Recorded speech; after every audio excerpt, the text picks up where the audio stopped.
पिछले क्लास में हम लोगों ने 8 क्लास में जो फिजिक्स का सिलेबस है वो बताया गया था और ये भी बोला गया था अगले क्लास में सिलेबस शुरू करेंगे और जो फर्स्ट टॉपिक होगा फोर्स एंड प्रेशर। बारी बारी से हम लोग पढ़ना शुरू करते हैं। फोर्स का इफेक्ट्स, फोर्स का टाइप, उसके बाद प्रेशर, आगे बढ़ेंगे। सबसे पहली बात फोर्स का डेफिनेशन लिखा हुआ है, a push or pull on the object, a push or pull on the object is called force. Push means धक्का देना और पुल मीन्स खींचना। मानकर चलिए घर का दरवाजा है और घर का किवाड़ है और उसको खोलना है, और आप अगर अंदर हैं तो अंदर से आपको किवाड़ को अंदर खींचना पड़ता है, पुल करना पड़ता है, और जब आप बाहर रहते हैं तो पुश करना पड़ता है। यही पुल और पुश फोर्स कहलाया। अब फोर्स लगाने से या पुल करने से, पुश करने से ही फोर्स अप्लाई होता है। इस डेफिनेशन का मतलब है जो ऊपर में लिखा हुआ है। उसके नीचे एक स्टैंडर्ड डेफिनेशन लिखा हुआ है, a force is a factor, a force is the factor that changes और try to changes the shape of an object. यहां पर एक वर्ड आया है और जो भी मैं लिखा हूं उसको नोट्स करते हुए जाना है, वीडियो को पॉज करके। एक वर्ड आया है जिसका नाम स्टेट, STAT, स्टेट। इस स्टेट के अंदर हम लोग 2-3 टॉपिक को डील करेंगे। सबसे पहले इसमें आएगा मोशन, इसको आप स्पीड भी कह सकते हैं, एंड दूसरा शेप, एंड तीसरा शेप भी साइज हुआ, तीसरा डायरेक्शन। इस पर कुछ एग्जांपल देते हैं तब समझिएगा फोर्स का डेफिनेशन क्या है। A force is the factor, एक फोर्स एक फैक्टर है, एक कारक है। कैसा फैक्टर? पहला ये स्पीड। मानकर चलिए कोई ऑब्जेक्ट है, रखा हुआ है या साइकिल ही है, आप पीछे से धक्का देते हैं, आप पीछे से जैसे धक्का देते हैं वो चलना शुरू हो जाता है। तो फोर्स जैसे आपने अप्लाई किया, उसको पुश किया या पुल भी किया, उस केस में उसका मोशन, यानी वो रेस्ट में था तो वो मोशन में आ चुका है। कहने का मतलब ये हुआ कि आपने उसके स्पीड को चेंज कर दिया। पहले उसका स्पीड 0 था चूंकि वो रेस्ट में था। जैसे हम लोगों ने फोर्स अप्लाई किया, फोर्स अप्लाई करने के बाद वो ऑब्जेक्ट क्या हुआ, मूव करना शुरू हुआ। पहला इफेक्ट यहां से आता है, a force can move a stationary object. और मानकर चलिए कोई साइकिल लेके आ भी रहा है तो हम यहां से फोर्स लगाकर उसको रोक सकते हैं, या पीछे से उसको खींचकर रोक सकते हैं, उसके स्पीड को कम किया जा सकता है। बिना फोर्स अप्लाई किए आप उसकी स्पीड को, आप उसके मोशन को चेंज नहीं कर सकते। वो उसका स्टेट है। अगर वो मोशन में है तो मोशन में ही रहना चाहेगा। उसके इस स्टेट को, मोशन स्पीड के स्टेट को चेंज करना है तो आपको फोर्स लगाना ही होगा। यहां पर एग्जांपल दिया जा रहा था साइकिल का एग्जांपल दिया जा रहा था। तो साइकिल को आपने हाथ से धक्का देकर उसके मोशन को चेंज कर दिया, उसके रेस्ट को चेंज कर दिया, इन सभी स्टेट्स को चेंज कर दिया आपने उस स्पीड को चेंज कर दिया। लेकिन मानकर चलिए सड़क पर चल रहे हैं और वहां पर कोई बड़ा सा ट्रक है, और ट्रक यानी स्थिर है, खड़ा है, और मेरा मन करे, हम लोग जैसे स्टूडेंट हैं और मेरा मन करे पीछे से धक्का देना शुरू करें। जैसे पीछे से धक्का देना शुरू करेंगे, क्या वो ट्रक मोशन में आ जाएगा? क्या आप उसकी स्पीड को चेंज कर सकते हैं? या उधर से ट्रक आ रही है तो क्या आप उसकी स्पीड को चेंज कर सकते हैं फोर्स लगाकर? आप अपने से बिल्कुल नहीं। इसका मतलब क्या हुआ कि आप उसके स्टेट को चेंज कर भी सकते हैं या नहीं भी कर सकते हैं, बट ट्राई कर सकते हैं। फोर्स एक ट्रायल है।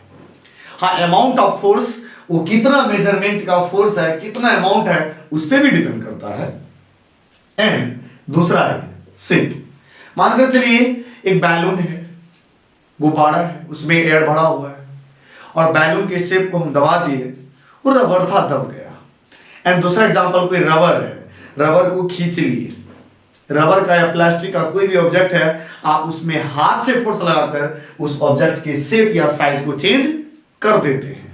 लेकिन उतना ही बड़ा कहेंगे पत्थर हाथ में लीजिए और उसको दबा करके उसके शेप को चेंज कर दीजिए, बिल्कुल नहीं, संभव नहीं है। कहने का मतलब है a force is that factor that changes, जो चेंज करता है, और ट्राई टू चेंजेस, और चेंज करने की कोशिश करता है। चेंज हो जाए यह हमेशा जरूरी नहीं है। दैट मीन्स आप चेंज शेप कर भी सकते हैं या ट्राई टू चेंज भी कर सकते हैं। उसके बाद डायरेक्शन। डायरेक्शन फॉर एग्जांपल सुनिए, मानकर चलिए आप फुटबॉल मैदान में फुटबॉल खेलते होंगे या खेले होंगे पहले कभी, उधर से फुटबॉल गेंद आ रही है, आप इधर से पैर से किक लगाए और किक जैसे लगाए फुटबॉल के मोशन का डायरेक्शन चेंज हो गया। फुटबॉल के मोशन का डायरेक्शन चेंज हो गया, इसका मतलब यह है कि आप फोर्स लगाकर ऑब्जेक्ट के मोशन का डायरेक्शन चेंज कर सकते हैं। ठीक, लेकिन मानकर चलिए फुटबॉल बड़ा ही उतना ही बड़ा एक पत्थर अगर आपकी तरफ लुढ़कता हुआ आ रहा है और आप कोशिश करें अपने पैर से उसके मोशन का डायरेक्शन चेंज कर दें, शायद संभव नहीं है। संभव है भी तो उसमें कोई एक्सीडेंट हो सकता है। लेकिन यह जरूरी नहीं कि फोर्स लगाकर किसी ऑब्जेक्ट के डायरेक्शन को चेंज कर ही दिया जा सकता है, ये 100% नहीं है। क्योंकि फोर्स का अमाउंट कितना है, फोर्स किस ऑब्जेक्ट से लगाया जा रहा है, फोर्स किस ऑब्जेक्ट पर लग रहा है, इस पर भी डिपेंड करता है।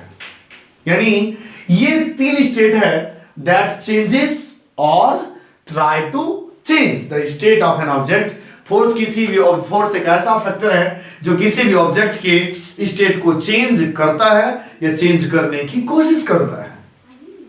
दैट मीन्स स्टेट का मतलब हुआ मोशन यानी स्पीड, शेप यानी साइज, डायरेक्शन यानी उसकी दिशा।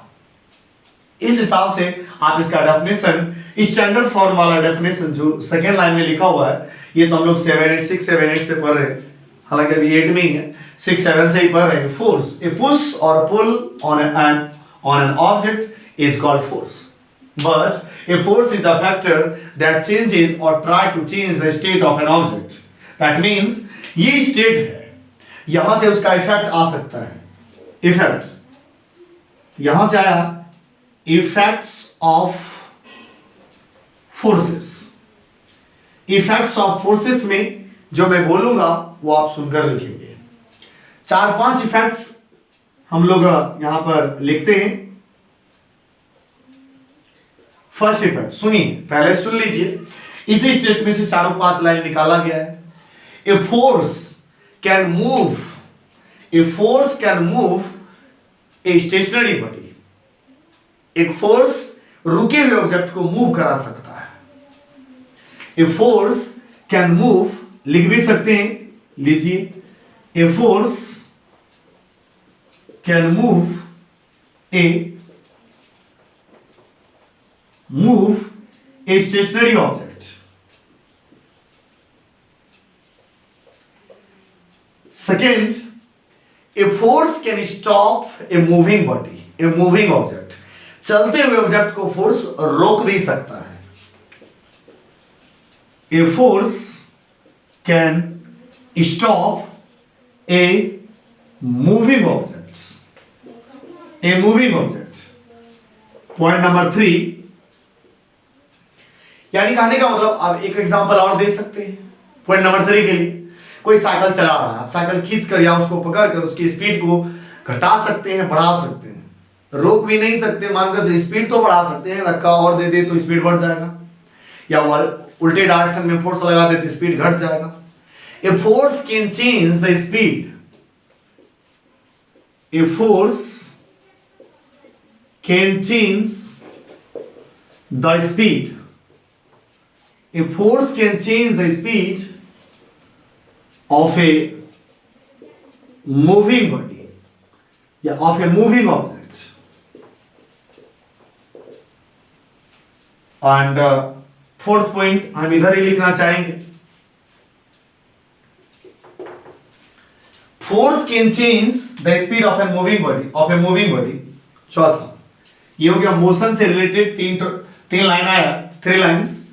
ए force can move a stationary object, A force can stop a moving object, A force can change the speed of a moving object. Moving object का, moving body का speed आप change कर सकते हैं force को apply करके। उसके बाद आता है शेप और साइज की बात। डेफिनेशन लिख करके आप नीचे जो लिखा हुआ था स्टेट उसको लिख लीजिएगा। 4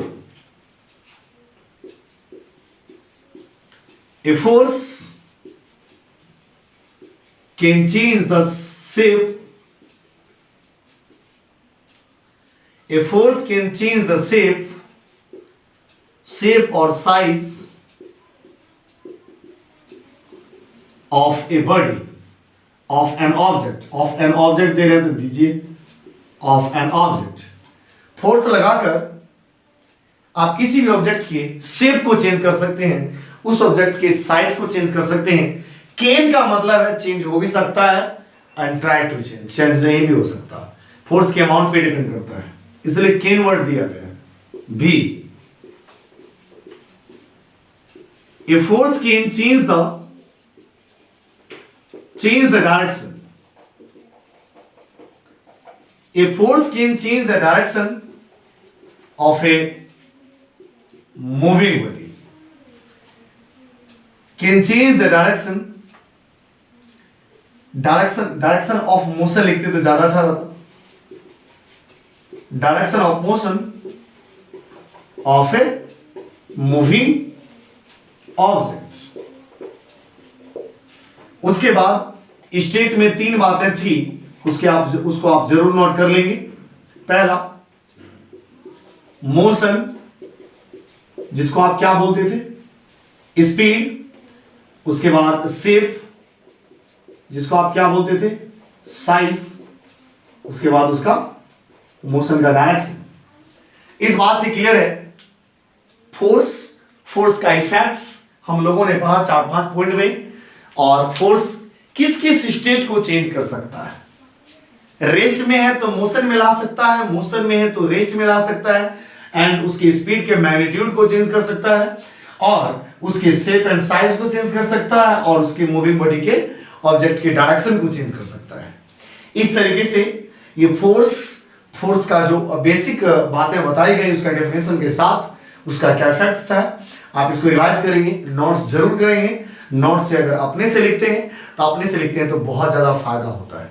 अपने से जरूर लिखेंगे, और फिर इसके बारे में अगले वीडियोज में बताया जाएगा। फिलहाल के लिए थैंक यू।